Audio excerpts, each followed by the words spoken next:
अस्सलाम वालेकुम students, welcome to CBEL concept based education learning YouTube channel. मैं हमाद अहमद आपका ट्यूटर। आज के इस लेक्चर में हम बात करेंगे FSC पार्ट 1 जिसे इंटरमीडिएट पार्ट 1 भी कहते हैं और इसका सब्जेक्ट है फिजिक्स। फिजिक्स का आज हम टॉपिक स्टार्ट करेंगे। टॉपिक 3.8 बहुत इंपॉर्टेंट टॉपिक है, that is elastic and in elastic fluid. So students, ये इंपॉर्टेंट टॉपिक है, आपको एक से दो वीडियोस में इस टॉपिक को कंप्लीट सोल्व करवाया जाएगा।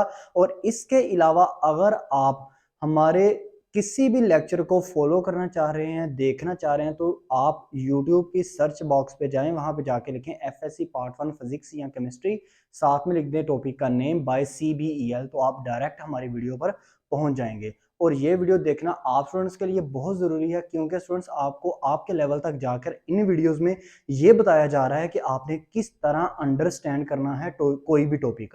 अगर आप किसी भी टॉपिक को अंडरस्टैंड नहीं कर पा रहे तो आपको इस चैनल को लाजमी ज्वाइन करना चाहिए, क्योंकि स्टूडेंट्स ये चैनल ना सिर्फ आपको ये बताएगा कि आपने किस तरह किसी भी टॉपिक को अंडरस्टैंड करना है, बल्कि जब पेपर आपके करीब आएंगे तब आपको इंपॉर्टेंट क्वेश्चंस प्लस उनके सोल्यूशन, और सोल्यूशन वो जो एक इजी वर्ड में हो, ताकि आप स्टूडेंट्स को याद करने में भी इजीनेस हो।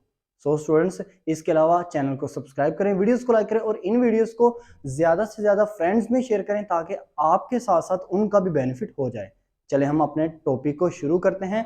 टॉपिक हमारे पास क्या है? हमारा टॉपिक है elastic and in elastic fluid. देखें स्टूडेंट्स, क्लूजन का मतलब समझें। क्लूजन का मतलब होता है टकराना, दो चीजों का आपस में टकराना क्या कहलाता है? क्लूजन। वो दो चीजें कोई भी हो सकती हैं। अब क्लूजन दो तरह की हैं, एक है आपके पास इलास्टिक, एक है आपके पास इन इलास्टिक। पहले बात करते हैं इलास्टिक क्लूजन की। तो इलास्टिक क्लूजन कौन सी क्लूजन होती है? ऐसी क्लूजन जिसमें जिसमें कोई भी बॉडी टकराने के बाद अपनी ओरिजिनल हाइट तक पहुंचे। मिसाल के तौर पर देखें, मैंने क्या किया, मैंने टेनिस की बॉल दी, टेनिस बॉल जिसे टेप बॉल भी कहते हैं, बॉयज लाजमी इस चीज को समझेंगे, टेनिस बॉल, ठीक है। तो टेनिस बॉल को ना मैंने ग्राउंड पे हिट करवाया, जमीन पर हिट करवाया। अब ये जमीन है, जो जिस ग्राउंड पे मैंने हिट करवाया वो ग्राउंड के ऊपर क्या है? मट्टी है। इस बात को याद रखिएगा, ठीक है। अब मैंने जैसे हिट करवाया ना, फर्ज करें मैंने यहां से बॉल ऐसे हिट करवाई, अब ये यहां तक हाइट तक बॉल आए, अगर नहीं आ रही तो मिनिमम यहां तक तो आए। फर्ज करें ये हाइट है 100%, तो 90%, 95% अगर ये बॉल उसी हाइट के करीब करीब यहां तक भी आ रही है ना, तो आप इसको क्या बोलोगे? इलास्टिक कोलिजन है। एक और एग्जांपल से आपको बता देता हूं। जैसे मिसाल के तौर पर आपने बॉल ली, फिर वही टेनिस बॉल आपने ली, आपने अब जमीन की जगह जहां पे हिट करवाना है उस बॉल को, वो है आपका टेबल। एक वुडन टेबल है, लकड़ी का बना हुआ टेबल है। आपने उसके ऊपर उसको फेंका, हिट करवाया, फेंक जैसे ही यहां से फेंका तो ये बॉल यहां तक आए, मैक्सिमम यहां तक आए, मिनिमम यहां तक आएगी आएगी, ठीक है ना स्टूडेंट्स। आपको बताया अगर 100% है तो 95, 96 यहाँ तक या 90 तक उसने अपनी हाइट को अचीव करना जरूरी है। तो ऐसी क्लूजन को क्या कहेंगे? हम इलास्टिक क्लूजन कहेंगे। अब ये क्लूजन किसकी हो रही है? बॉल की टेबल के साथ, फिर बॉल की ग्राउंड के साथ, यानी कि जमीन के साथ। अब डेफिनेशन आप कैसे लिखोगे? देखो, इलास्टिक क्लूजन ये हाइट तक कैसे आती है? ये हाइट तक काइनेटिक एनर्जी उस बॉल को उस हाइट के करीब करीब लेके आ रही है जहां से आपने उस बॉल को टेबल पर छोड़ा था या ग्राउंड पर छोड़ा था। ओके, तो इलास्टिक क्लूजन क्या है? ऐसी क्लूजन जिसमें आपकी काइनेटिक एनर्जी रिमेन कांस्टेंट रहे, सेम रहे, या कंजर्व रहे। कंजर्व का मतलब होता है सेम ही रहना। कंजर्व जैसे law of conservation of momentum था कि मोमेंटम का सेम रहना। तो हम इसकी डेफिनेशन को लिखते हैं। चलिए स्टूडेंट्स, वेरी सिंपल वे में इसकी डेफिनेशन को लिखते हैं इलास्टिक क्लूजन की। It is a collision, it is a collision in which kinetic energy remain constant। आप यहां तक भी लिख सकते हैं, मैं आगे भी वर्ड यूज कर देता हूं जो आप लिख सकते हो, और रिमेन रिमेन्स सेम, और एक थर्ड वर्ड भी आप यूज कर सकते हो, और रिमेन और remain conserve is called elastic collision. Okay students, बात को अंडरस्टैंड आपने कर लिया। अब इन इलास्टिक कोलिजन की हम बात करते हैं। तो इन इलास्टिक कोलिजन कौन सी कोलिजन होगी? ऐसी कोलिजन दो बॉडीज के दरमियान ऐसा टकराओ जब वो टकराने के बाद ना वो हाइट अचीव ना करें, इतनी ज्यादा हाइट अचीव ना करें, यानी कि अगर फर्ज करें कि 100% हाइट है ना दो बॉडीज के दरमियान टकराने के बाद, हाइट 100% है तो वो 30%, 40% या 20% यहां तक वो अचीव करें। जैसे मैं आपको एग्जांपल देता हूं, फर्ज करें मेरे पास एक स्टील की बॉल है। अब मैंने उसी स्टील की बॉल को, मैंने टेनिस बॉल की जगह स्टील की बॉल ले ली। अब मैं उसको ग्राउंड पर हिट करवाता हूं। ग्राउंड मेरे पास मट्टी की है, मट्टी का ग्राउंड है। ओके, मैंने हिट करवाया। अब जब आप फेंकोगे ना, फेंकोगे, हिट करोगे, अब यहां से आपने छोड़ी थी ना बॉल, तो बॉल मिनिमम यहां तक आएगी। ओके स्टूडेंट्स, अब यहां तक बॉल आ रही है तो इसका मतलब है इसने ना ही 50% अचीव की हाइट, ना 60, ना 70, ना 80, ना 90, तो ये अचीव ही कर रहा है, बहुत कम अचीव कर रहा है। तो ऐसी कोलिजन को हम क्या बोलेंगे? ऐसी कोलिजन को हम बोलेंगे इन इलास्टिक कोलिजन। अब सेकंड एग्जांपल, फिर वही एग्जांपल पे चलते हैं। मिसाल के तौर पर मेरे पास अब वुडन टेबल है, लेकिन बॉल मैंने टेनिस बॉल की जगह स्टील बॉल ले लिया। अब स्टील बॉल को मैंने क्या किया, वुडन बॉक्स टेबल के ऊपर जैसे ही फेंकूंगा, हिट करवाऊंगा, तो स्टूडेंट्स वो भी यहां तक ही रहेगी, वो इतनी ज्यादा हाइट अचीव नहीं कर पाएगी। ओके, तो ऐसी कोलिजन को आप क्यों क्या कहोगे? आप उस कोलिजन को कहोगे इन इलास्टिक कोलिजन। अब यहां से क्वेश्चन ये रेज होता है कि हम उसको क्यों इन इलास्टिक कह रहे हैं, आया कि वो क्यों हाइट अचीव नहीं कर पा रही वो बॉल। तो वहां पे काइनेटिक एनर्जी जो है ना स्टूडेंट्स, काइनेटिक एनर्जी लूज हो रही है, काइनेटिक एनर्जी कांस्टेंट भी नहीं रह रही, काइनेटिक एनर्जी अचीव भी नहीं कर पा रही वो बॉल जो है वो काइनेटिक एनर्जी को खो रही है, लूज कर रही है। सो स्टूडेंट्स, हम इन इलास्टिक कोलिजन की क्या डेफिनेशन लिखेंगे, यहां से देख लेते हैं। It it is a collision in which kinetic energy loss, जिसमें काइनेटिक एनर्जी लॉस भी लिख सकते हैं स्टूडेंट्स। वर्ड्स देखते जाए, मैं आपकी देखें इजीनेस के लिए। और डिक्रीजेस, जिसमें काइनेटिक एनर्जी डिक्रीज हो जाती है, कम हो जाती है। या आप लिख सकते हो और kinetic energy fall, fall mean गिरती है, कम होती है। तो वर्ड्स आप कुछ भी यूज कर सकते हो। ओके, तो ये होगी काइनेटिक एनर्जी, सॉरी ये होगी आपके पास इलास्टिक कोलिजन और इन इलास्टिक कोलिजन। अब यहां से ना स्टूडेंट्स अक्सर एक क्वेश्चन पूछते हैं जब हम समझा रहे होते हैं, तो वो अक्सर क्वेश्चन यहां से रेज कर रहे होते हैं कि सर ये क्या काइनेटिक एनर्जी जो है ये क्यों, क्या वजह है कि इलास्टिक कोलिजन में ये काइनेटिक एनर्जी अचीव कर जाती है, हाइट को अचीव करती है वो बॉल, काइनेटिक एनर्जी मिलती है, उस बॉल को एनर्जी मिलती है, सर इन इलास्टिक में नहीं मिलती। तो ये क्या वजह है, काइनेटिक एनर्जी कभी कम हो रही है, कभी ज्यादा हो रही है, इसकी वजह क्या है? तो इसकी वजह मैं यहां से आपको बताता हूं। इसकी वजह है ड्यू टू डीफॉर्मेशन, डीफॉर्मेशन। अब ये डीफॉर्मेशन टर्म क्या है, ध्यान से समझिएगा। देखिए मैं पहले ना इलास्टिक कोलिजन के बिल्कुल सामने आपको इलास्टिक कोलिजन की एग्जांपल हमने ली थी। ये हमारे पास एक टेनिस बॉल, ये मैंने टेनिस बॉल बनाई, मैंने यहाँ पे इसकी ये मैं ना सिलाई बना लेता हूँ। में आपको पता है बॉल के ऊपर ना हल्के से ना धागे से ऐसे सिलाई लगी होती है, ठीक है ना। तो टेनिस बॉल की नहीं है, फर्ज करें इसके ऊपर ऐसे टेप उन्होंने चढ़ाई हुई है, तो मैं ऐसा करता हूँ कि इसके ऊपर ऐसे सिलाई डाल देता हूँ ताकि आपको अच्छी तरह अंडरस्टैंड हो जाए। अब देखो ये ग्राउंड है। अब इस ग्राउंड के ऊपर मैंने क्या किया, इस बॉल को जैसे ही हिट करवाऊंगा ना, तो स्टूडेंट्स ये ग्राउंड के ऐसे यहाँ पे आएगी बॉल, ऐसा ये अब यहां से इसने फिर दोबारा ऊपर जाना है। जैसे ऊपर जाएगी ना, तो स्टूडेंट्स अगर फर्ज करो ये सिलाई की जो शेप थी ये ऐसे डाउनवर्ड थी ना, जब ये ऊपर को दोबारा रिटर्न करेगी ना, तो ये अपनी शेप को तब्दील करेगी, ये शेप को ऐसे रिवर्स करेगी। रिवर्स वो कुछ भी हो सकता है, क्या पता इसने लेफ्ट साइड पे पहले रिवर्स की हो या राइट साइड पे रिवर्स की हो, बिल्कुल फिर ये सीधी होके यहां तक, इस हाइट तक ये दोबारा बॉल यहां तक आ जाएगी। अब आप कहोगे सर ये कैसे पता चलता है, इतनी स्पीडली काम हो रहा है? जब आप इसको स्लो मोशन में देखते हो ना, तो जैसे ही बॉल को ग्राउंड पे हिट करवाओगे, ये हिट करने के बाद मतलब इन अ सेकंड में ये अपनी शेप को ऐसे तब्दील करेगी। मतलब अगर ये बॉल ऐसे आ रही है ना तो ऐसे हिट की तो हल्की सी फिर ये शेप बॉल अपनी शेप को या तो ऐसे ही चेंज करेगी या फिर ऐसे चेंज कर लेगी या फिर इस तरह को अपनी शेप को तब्दील करेगी।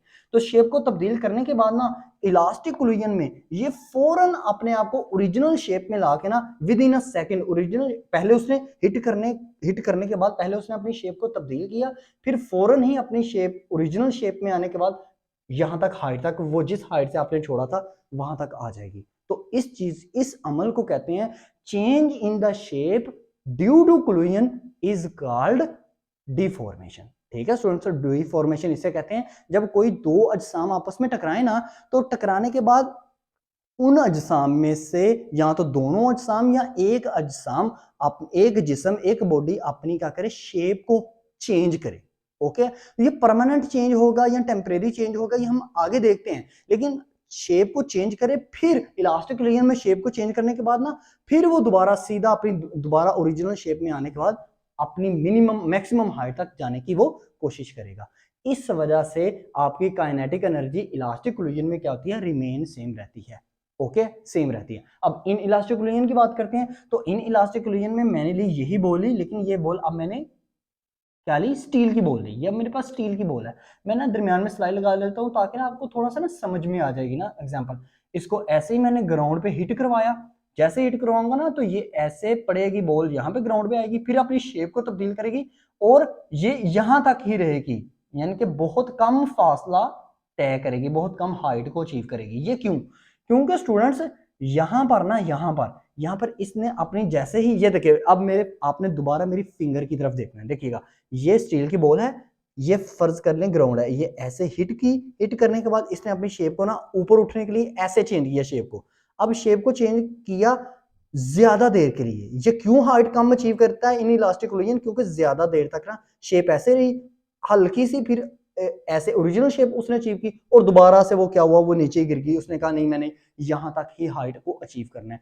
इस वजह से इन इलास्टिक कोलिजन में ना काइनेटिक एनर्जी जो है ना स्टूडेंट्स वो डिक्रीज होती है, वो खो देता है, जो जिस्म होता है अपनी काइनेटिक एनर्जी खो देता है, क्योंकि जो उसकी शेप में तब्दीली आ रही है ना वो ज्यादा टाइम के लिए तब्दीली आती है। इस वजह से काइनेटिक एनर्जी नहीं उसको मिलती बॉल को, वो ऊपर को ज्यादा देर के लिए उठ नहीं पाती वो बॉल। ठीक है, इस अमल को हम क्या कहते हैं, डीफॉर्मेशन। चलिए हम इसकी क्या करते हैं, डेफिनेशन लिख लेते हैं। तो deformation it is an process, ये एक ऐसा अमल है इन विच बॉडीज, जिसमें बॉडीज चेंज या चेंजेस भी लिख सकते हैं, चेंजेस इट्स शेप, जिसमें बॉडीज अपनी शेप को तब्दील करते हैं। तो ये अमल क्या कहलाता है आपका, डीफॉर्मेशन। ओके, अब देखें, अभी मैंने ना आपको बताया था कि जो इलास्टिक कोलिजन होती है ना इसमें डीफॉर्मेशन बहुत कम होती है, क्योंकि देखो याद रखना दो अजसाम टकराने के बाद ना जब अपनी ज्यादा अब एक जिस्म ऐसे इतनी तेजी से टकराया, टकराने के बाद उसने विद इन अ सेकंड से भी बहुत कम टाइम में ना उसने अपनी ओरिजिनल जगह तक आना है, ओरिजिनल हाइट तक आना है, ऐसा ही है ना। तो अब देखें जितनी देर वो अपनी शेप को ऐसे, फर्ज करें ये मार्कल है, ऐसे फेंकू तो ये ऐसे को ऊपर आए, लेकिन अगर ये मार्कल टकराने के बाद थोड़ा सा अपनी ऐसे तब्दील शेप को तब्दील करने के बाद फौरन ही बिल्कुल ओरिजिनल पोजीशन में आने का फिर ऐसे उठ जाता है, तो इसका मतलब इसने शेप को थोड़ा सा तब्दील किया, थोड़ा सा शेप को तब्दील किया और कम अरसे के लिए तब्दील किया। तो इस वजह से हम यहां पे कहेंगे कि डीफॉर्मेशन जो है ना इलास्टिक कोलिजन में वो टेम्परेरी होती है। क्यों? क्योंकि बॉल को ना बड़ी जल्दी मिल जाती है, एनर्जी मिल जाती है, काइनेटिक एनर्जी मिल जाती है, इस वजह से ना वो शेप को ना थोड़े टाइम के लिए गेन कर पाता है। अब यहां पे हम लिख देते हैं इलास्टिक कोलिजन में क्या होता है। अब यहां से देखिएगा students, in elastic elastic collision में, ये इन इलास्टिक नहीं, मैं इलास्टिक कोलिजन में, इन अलग है इलास्टिक अलग है। इन इलास्टिक कोलिजन में डिफॉर्मेशन इज टेम्परेरी टेम्परेरी अब आपको पता है अगर इसमें टेम्परेरी है तो उसमें उसमें परमानेंट होगी। इन इलास्टिक कोलिजन में तो आप लिखें in elastic collision, in elastic collision deformation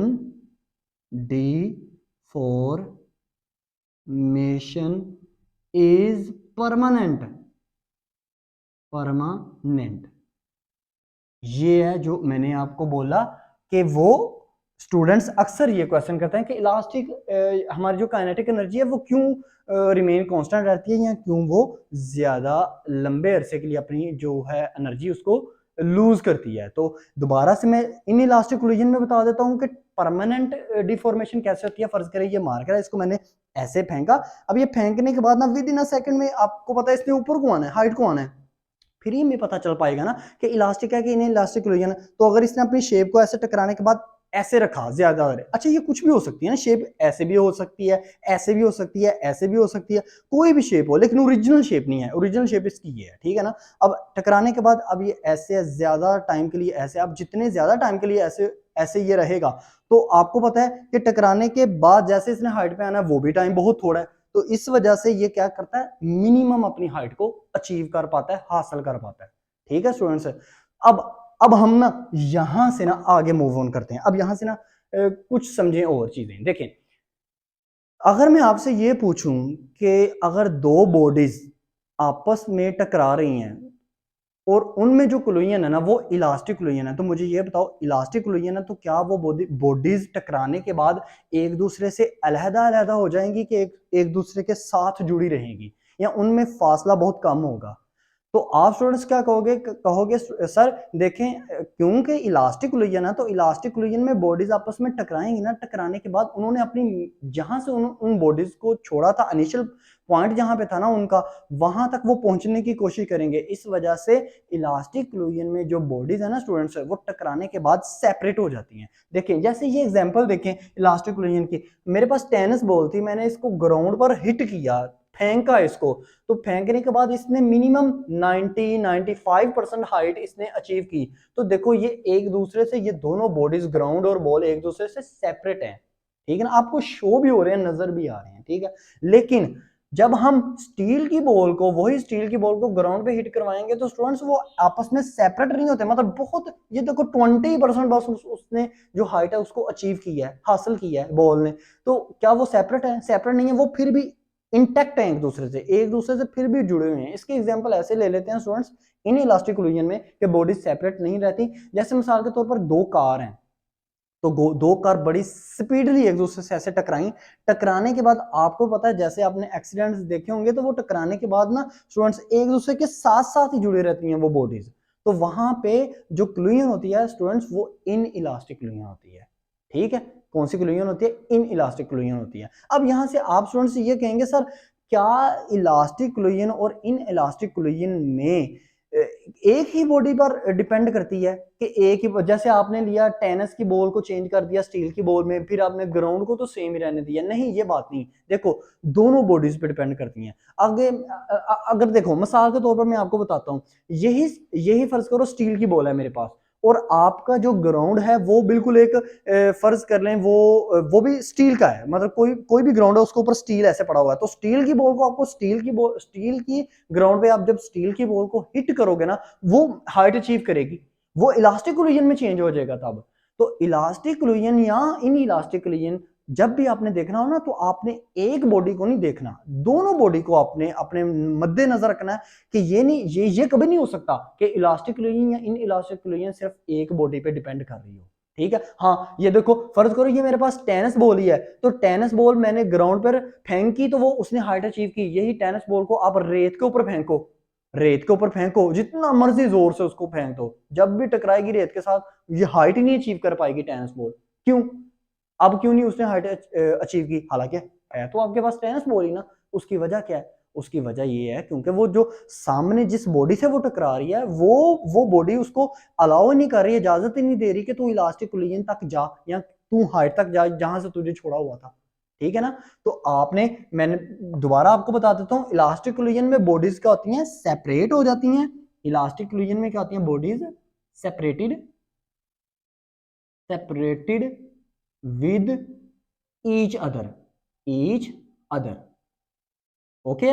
और इन इलास्टिक कोलिजन में बॉडीज जो एग्जाम होते हैं आर इंटैक्ट।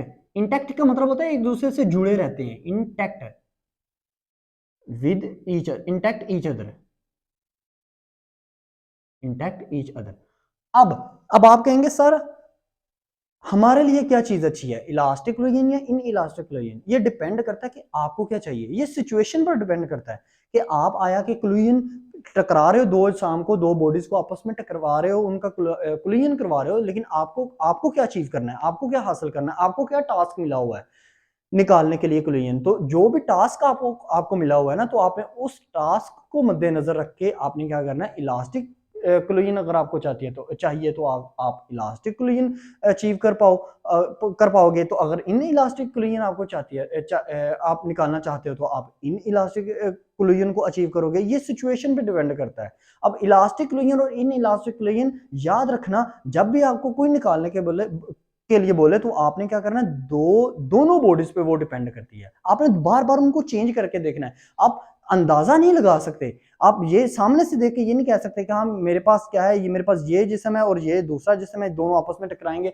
तो इलास्टिक कोलिजन मेरे पास आ जाएगी। नहीं, दोनों को आपने बार बार एक्सपेरिमेंट करके देखना है, ठीक है ना। जैसे देखो, पहले आपके पास टेनिस बॉल थी, उसको मैंने ग्राउंड पे फेंका, तो फेंकने के बाद मुझे इलास्टिक कोलिजन मिल गई। अब टेनिस बॉल को ही मैंने रेत के ऊपर फेंकूंगा, मुझे इन इलास्टिक कोलिजन मिलेगी। तो इससे मैं क्या कंक्लूड कर रहा हूँ, यही कंक्लूड कर रहा हूँ कि मुझे बार बार एक्सपेरिमेंट्स करने पड़ेंगे किसी भी चीजों को अंडरस्टैंड करने के लिए, ठीक है ना। अब यहाँ पे लास्ट में एक चीज सुन लीजिएगा स्टूडेंट्स, कि इलास्टिक कोलिजन हो चाहे इन इलास्टिक कोलिजन हो, लेकिन उनमें जो एनर्जी होती है वो काइनेटिक एनर्जी ही आपको क्या मिलती है, या तो ज्यादा मिलती है या बहुत कम मिलती है। अब यहां पे ना एक लाइन में लिखने लगा हूं, इस लाइन को आपने ना ध्यान से देखना है, फिर ये टॉपिक हमारा जो है वो कंप्लीट हो जाएगा।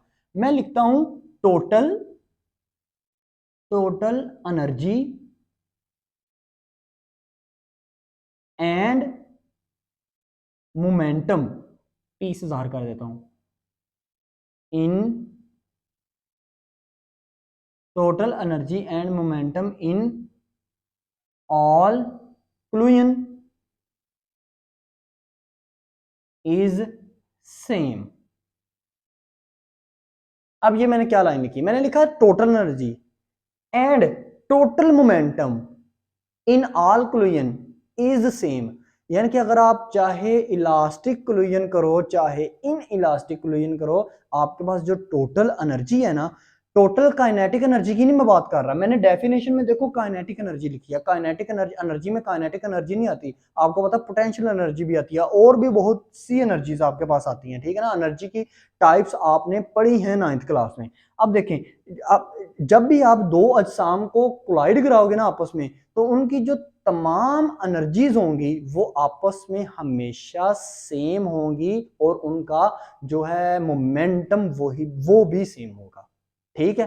काइनेटिक एनर्जी उन बॉडीज की, देखो हम इलास्टिक और इन इलास्टिक कोलिजन को कैसे सेपरेट कर रहे हैं, उनको हम कैसे एक दूसरे से डिफरेंशिएट कर रहे हैं, through kinetic energy. Kinetic energy की बदौलत हम इन दोनों को देख पा रहे हैं कि इनमें से कौन सी इलास्टिक कोलिजन है, कौन सी इन इलास्टिक कोलिजन है। लेकिन अगर आपका एक प्रोसीजर ऐसा है जो कि कंप्लीट हो रहा है, कोलिजन है, वो कोलिजन आप दो अजसाम को आपस में टकरा रहे हो, उस अजसाम में आपने ये नहीं देखना इलास्टिक कोलिजन है या इन इलास्टिक कोलिजन है, उन अजसाम में हमेशा तमाम टाइप ऑफ एनर्जी सेम रहेंगी और उनका मोमेंटम भी सेम रहेगा, ठीक है स्टूडेंट्स। ये आपका छोटा सा टॉपिक था, आपके पास elastic and inelastic collision. इसमें पेपर में आपसे वो क्या पूछ सकता है, इलास्टिक कोलिजन की डेफिनेशन, इन इलास्टिक कोलिजन की डेफिनेशन, डिफॉर्मेशन, बहुत इंपॉर्टेंट डेफिनेशन है, ठीक है ना।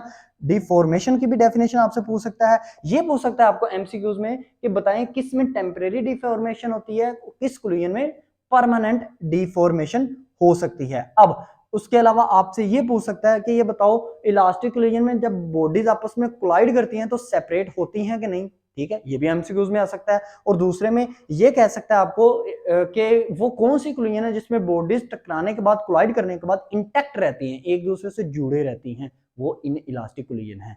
ओके स्टूडेंट्स, और लास्ट में जो मैंने लाइन आपको बताई है वो कहेगा क्या कोलिजन में एनर्जी, टोटल एनर्जी सेम रहेगी कि डिफरेंट रहेगी, या नन ऑफ दीज या ऑल ऑफ दीज, इस तरह के आपको जो भी वो नीचे आपको ऑप्शंस दे दे, तो आपने कहना है कि जब भी कोई कोलिजन हो ना उसमें टोटल एनर्जी जो है वो हमेशा सेम रहती है, और इसी तरह पोटेंशियल सॉरी आपके पास जो मोमेंटम है वो भी सेम रहता है। सो स्टूडेंट्स, ये आपका टॉपिक था। नेक्स्ट वीडियो में हम इसका जो रिमेनिंग पार्ट है वो डिस्कस करेंगे। आपसे वीडियो अच्छी लगी तो लाइक कीजिएगा, चैनल को सब्सक्राइब कीजिएगा। अब तक के लिए इतना ही। अपना ख्याल रखें, अपने इस यूट्यूब चैनल का भी। अल्लाह हाफिज़।